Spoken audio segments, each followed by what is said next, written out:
नमस्कार। आप सुन रहे हैं मनमोहक हिंदी कहानी अधूरा मिलन। होटल मोक्ष से बाहर निकलते हुए उसे कई बार देखा था। वह भी यहाँ मेरी तरह मेडिटेशन के लिए ही आई होगी। वैसे भी मोक्ष आम पर्यटकों के लिए नहीं था। किसी धनी व्यक्ति ने ध्यान करने वालों के लिए यह होटल नुमा गेस्ट हाउस बनवा दिया था। नाम दे दिया था मोक्ष। मैं यहाँ ध्यान शिविर अटेंड करने के लिए आया हुआ था।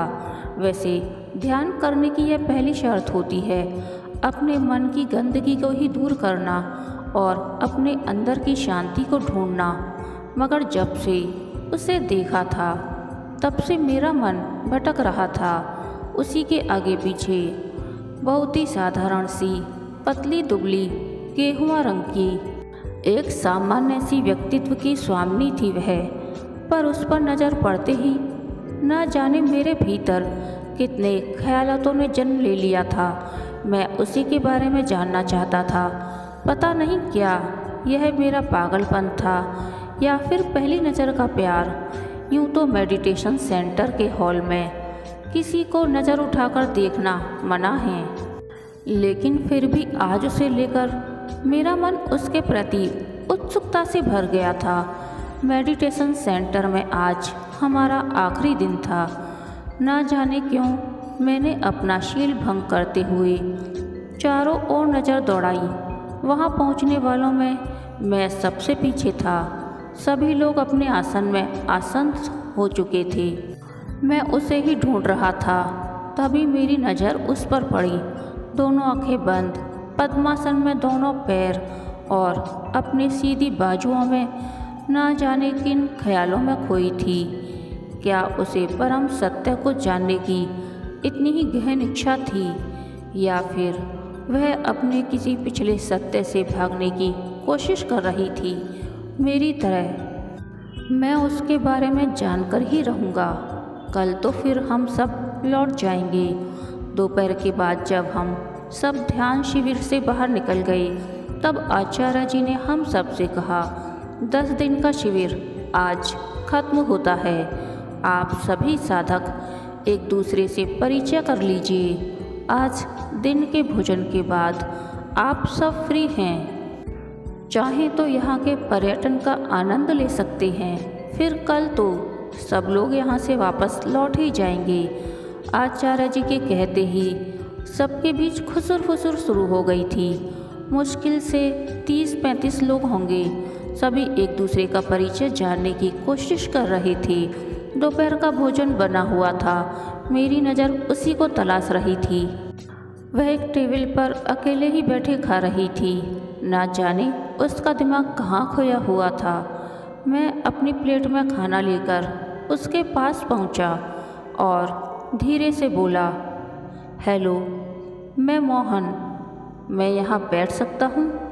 उसने भी मुस्कुराते हुए कहा, जी बिल्कुल बैठिए। मेरा नाम राधिका है। आपसे मिलकर बहुत खुशी हुई। Thank you. अब इससे आगे क्या कहूँ समझ ही नहीं आया। फिर मैंने कहा, आप मोक्ष में ठहरी हैं ना? जी, मुझे तो कल ही निकलना है। किसी तरह से मैंने बातचीत जारी रखी। मैं भी कल ही निकल रही हूँ। आप कहाँ जा रहे हैं? मैं इलाहाबाद जा रहा हूँ। मुझे दिल्ली जाना है। कुछ मेरे अंदर बिखरा हुआ सा महसूस होने लगा था। न जाने कैसा जुड़ाव महसूस कर रहा था उसके प्रति। राधिका जी, आपका नंबर ले सकता हूँ? जी हाँ, बिल्कुल। Thank you Radhika ji. आप यहाँ कब से जुड़ी हुई हैं? हो गया कुछ अर्सा, बस शांति की खोज में। वह मुस्कुराई। यहाँ मुझे शांति मिलती है। मुझे यकीन नहीं था कि वह मेरी बातों का इतनी अच्छी तरह से जवाब देगी। दूसरे दिन अपने सामान के साथ मैं ट्रेन के इंतज़ार में था। वहाँ कई और सहयात्री भी खड़े थे। वह भी थी। उसे देखकर मैं मुस्कुराया, वह भी मुझे देखकर मुस्कुराई। पूरी रात भर की जर्नी है। कल सुबह हम दिल्ली पहुँचेंगे। वह मुस्कुराते हुए बोली, जी। यह बात मुझे आश्चर्यचकित कर गई। वह मेरे सामने वाले ही बर्थ पर बैठी हुई थी। देखते ही देखते ट्रेन चल पड़ी और हमारे बीच वार्तालाप के संवाद भी। मैं एक साहित्यिक पत्रिका में काम करती हूँ मोहन जी। उसने मुझे लिखने के लिए एक कहानी दी है, पहली नज़र का प्यार। मैं बहुत ही ज़्यादा टेंस हो गई हूँ इस सब्जेक्ट को लेकर। मैंने उन्हें मना किया था कि इस तरह का टाइटल ना दें, मगर अभी वैलेंटाइन डे आने वाला है तो वे लोग नहीं माने। कुछ चीज़ें भूलने की ज़रूरत पड़ती है, बस मैं वहाँ से भाग निकली। मुझे ध्यान शिविर में ही अच्छा लगता है, सब कुछ भूल जाती हूँ। राधिका बोलती जा रही थी। ऐसा लग रहा था कि उसकी आवाज़ गहरी नदी के भीतर से आ रही थी। उसके चेहरे पर कई भाव आ जा रहे थे, एक दर्द सी टीस जैसे कि उसे चुभ हो गई हो। वह हताशा और प्रायश्चित से भरी हुई थी। मैं प्रश्न सूचक निगाहों से उसकी ओर देखने लगा। मुझे समझ नहीं आया कि मैं कैसे प्रतिक्रिया व्यक्त करूं। मुझे इस तरह से देखते हुए वह चुप हो गई। फिर उसने कहा, इसी पहली नज़र के प्यार ने मुझे अपने माता पिता, परिवार, अपनी नज़र सबसे गिरा दिया था। कैसे बताऊं? उसकी आंखें भर आई थीं और गला रुंधने लगा था। राधिका जी, कभी कभी दिल का गुबार बाहर निकाल ही देना चाहिए, आपका दिल हल्का हो जाएगा। आप बिल्कुल सही कहते हैं मोहन जी। उस पहली नज़र के प्यार में मैंने अपने माता पिता की भावनाओं को ठोकर मारकर अपने आप को अंधे कुएं में गिरा दिया। मैं दिल्ली से ही पत्रकारिता की पढ़ाई की थी। न जाने वह कैसी मनहूस घड़ी थी। दिल्ली मेट्रो में मुझे केशव मिले थे। हम दोनों एक दूसरे के प्यार में अंधे हो गए थे। मेरे माता पिता मुझे समझाते रहे, मगर मैं प्यार में अंधी थी। उनके ही खिलाफ जाकर केशव से कोर्ट मैरिज कर ली। कुछ दिनों तक सब कुछ ठीक रहा। उसके बाद उन्हें मेरी कमियां दिखने लगीं। उसे दहेज भी चाहिए था, मेरे घर वालों से सामान भी। वह नकाब में छुपा एक लोभी भेड़िया था, बस प्यार का ढोंग करता था। यही उसका पार्ट टाइम जॉब था। न जाने उसके अंदर कुछ शक्ति थी या फिर किसी प्रकार की सिद्धि। वह लड़कियों को अपनी नज़रों से फंसा लेता था। 6 महीने बहुत ही मुश्किल और जद्दोजहद के साथ गुजारा। बड़ी मुश्किल से मैंने तलाक लिया। 6 महीने भी मेरी शादी नहीं चली।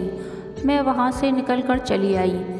अब घर वापस जाने का कोई मतलब नहीं था, क्योंकि मैं तो अपने घर के दरवाजे तो खुद ही बंद करके आई थी। इतनी अच्छी पढ़ाई के बावजूद मुझे कहीं काम नहीं मिल रहा था।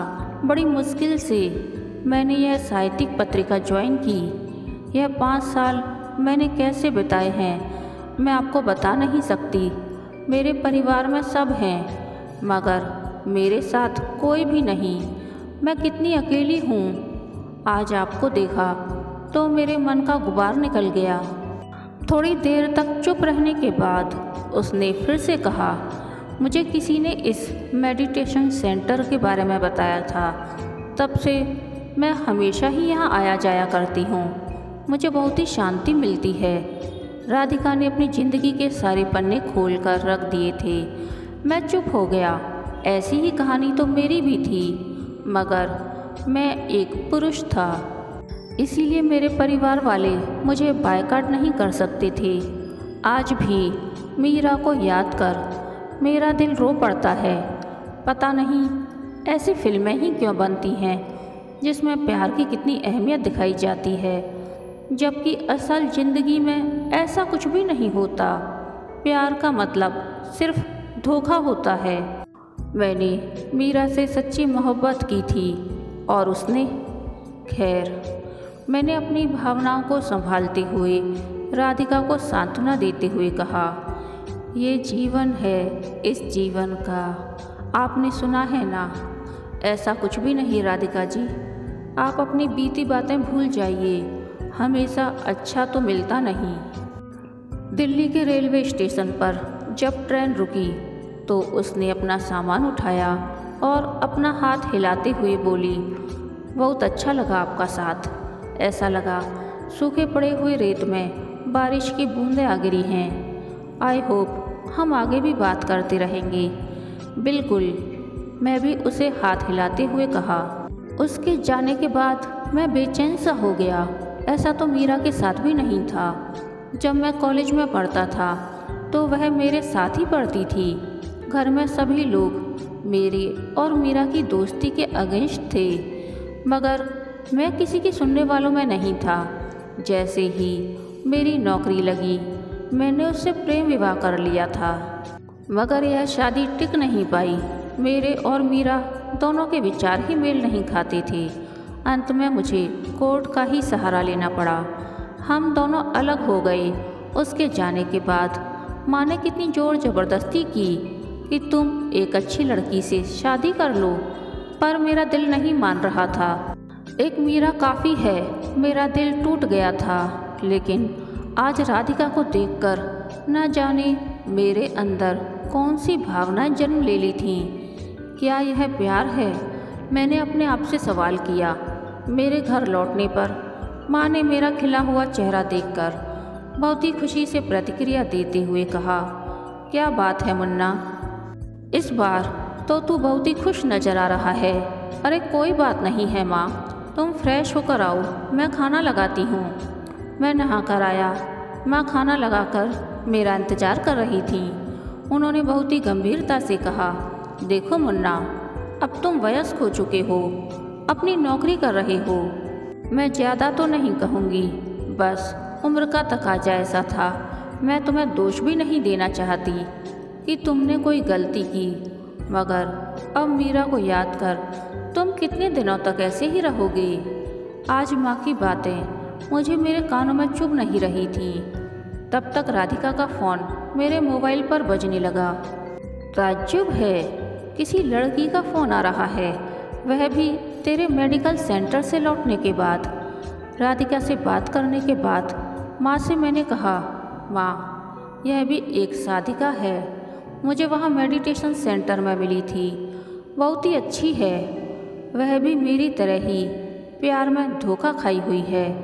लगभग सेम ही कहानी है हम दोनों की। 5 साल पहले उसका भी तलाक हो गया था। ओह, माँ के चेहरे पर दर्द साफ नजर आ रहा था। कुछ दिन यूं ही बीत गए। मैं और राधिका बहुत करीब आ गए थे। एक दिन उसने मुझसे कहा वह महाराष्ट्र जा रही है, वहाँ के टूरिस्ट प्लेस को कवर करने के लिए। मैं भी छुट्टी लेकर महाराष्ट्र चला गया। समुद्र के किनारे हाथों में हाथ डाले हम दोनों देर तक घूमते रहते, भीगे हुए बालू में पैरों के निशान बनाते हुए। सूर्य ढलान पर थे। मैंने अचानक ही हिम्मत बटोरी और उससे अपने दिल का हाल कह दिया। मैंने अपनी हथेली फैला दी और उससे कहा, समय तो गुजर गया है हमारा, एक बहुत ही जहरीली डंस देकर। मरने से पहले क्यों ना हम एक दूसरे को थाम लें। वह पहले तो आश्चर्यचकित होकर मेरी तरफ देखने लगी, फिर वह शर्मा कर धीरे से मेरी हथेलियों पर अपनी हथेलियां रख दी। मैंने भी उसकी हथेली को कसकर अपनी मुट्ठियों में जकड़ लिया। कहानी के अंत तक बने रहने के लिए धन्यवाद। यह कहानी आपको कैसी लगी प्लीज़ कमेंट करके बताइए।